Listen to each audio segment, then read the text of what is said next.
ওই নির্লজ্জ বিহায়া ওয়াকাফ চোর মন্ত্রী এটা রেকর্ড করুন, ছাড়বেন আপনারা। আমার কিচ্ছু করতে পারবে না ফিরহাদ হাকিম, এটা আমি বলে যাচ্ছি।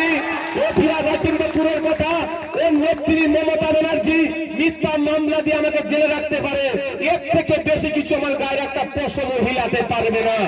এই জমি চোর, ওয়াকাফ জমি চোর ফিরহাদ হাকিম বাংলার মানুষকে বিভ্রান্তের মধ্যে ফেলার জন্য তার বক্তব্যে একটা শুনলাম, তিনি বলছেন ওয়াকাফ সম্পত্তি নাকি দুটো সরকারের সম্পত্তি।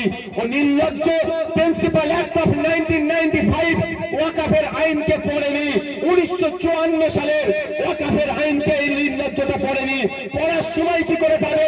তোলাবাজি করতে ব্যস্ত, স্যান্ডো গেঞ্জি পরে তোলা তুলতে ব্যস্ত, নারদার টাকা নিতে ব্যস্ত। ও নারদার টাকা নেবে না, আইনকে পড়বে ওই নির্লজ্জ বিহায়া। আমি এ ভাষায় কিন্তু কথা বলিনি, এবার আমাকে বলতে হবে। ওদেরকে যথেষ্ট সম্মান দিতাম, কিন্তু সম্মান নেওয়ার পাত্র যারা নয় তাদেরকে সম্মান দিতে হবে না। যেই কুকুর যে ভাষায় বুঝবে তাকে সেই ভাষায় জবাব দিতে হবে। তাই ওই নির্লজ্জ বিহায়াটা সম্পূর্ণভাবে বাংলার মানুষকে মিথ্যাচার করে এই জমির বিষয়টাকে বলছে কেন্দ্র রাজ্যের বিষয়, এই বলে মিথ্যাচার করে বাংলার সহজ সরল মানুষকে বিভ্রান্তের মধ্যে ফেলে দিচ্ছে। আমি আপনাদের বলবো, হাতে গুগল আছে, স্বতন্ত্র একটা প্রপার্টি।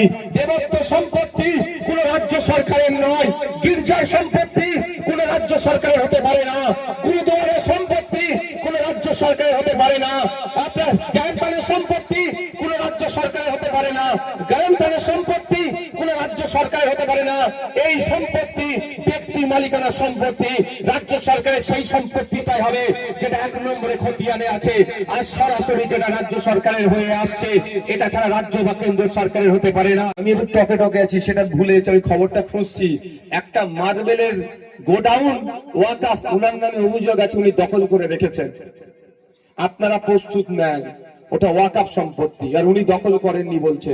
আমরা গিয়ে তাহলে দখল নেবো ওয়াকাফ সম্পত্তি, ওয়াকাফ বোর্ডের হাতে তুলে দেবো। তখন যদি ফিরহাদ হাকিম আসে কি হবে? পাবলিক কি করবে? হালকা করে ভালোবেসে দেবে। কি হবে? একটা ওয়াকাফ সম্পত্তি দখল হয়ে আছে, অভিযোগ আছে ফিরহাদ হাকিম ওটা দখল করেছে, আর উনি বলছেন ওনার নামে অভিযোগ, উনি এটা করেননি।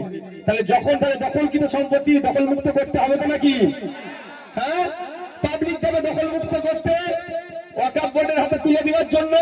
সেই সময় যদি ফিরহাদ হাকিম সাহেব এসে দাঁড়ায়, তার পুলিশকে যদি পাঠায়, একটু ভালোবেসে দেওয়া হবে ফিরহাদ হাকিম সাহেবকে। অসুবিধা আছে নাকি? কত বড় মিথ্যা কথা ফিরহাদ হাকিম সাহেব বলেছে আপনাদের আমি প্রমাণ করে দিচ্ছি, আপনাদের প্রমাণ করে দিয়ে যাব। এমনি আর বিহায়া নির্লজ্জ আমি বলবো না, খাতায় কলমে প্রমাণ করে দিয়ে যাব। আপনারা জানেন হাইওয়ে যখন হয়, হাইওয়েটা সেন্ট্রালের হাতে থাকে, সেন্ট্রাল হাইওয়েটা সেন্ট্রাল গভর্নমেন্ট টাকাটা দেয়, রেলটা কার?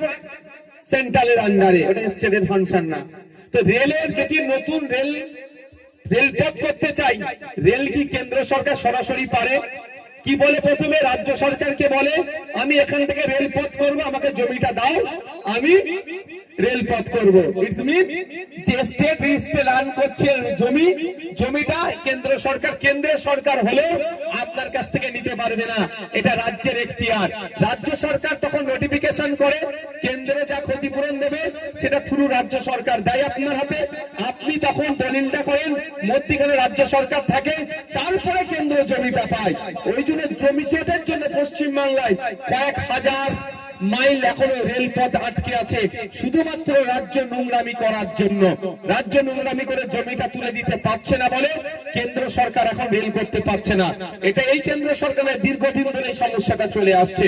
তাই আপনাদের আমার বলার বক্তব্য এটাই, ফুরফুরা চলবে রেলপথের কথা মনে আছে তো?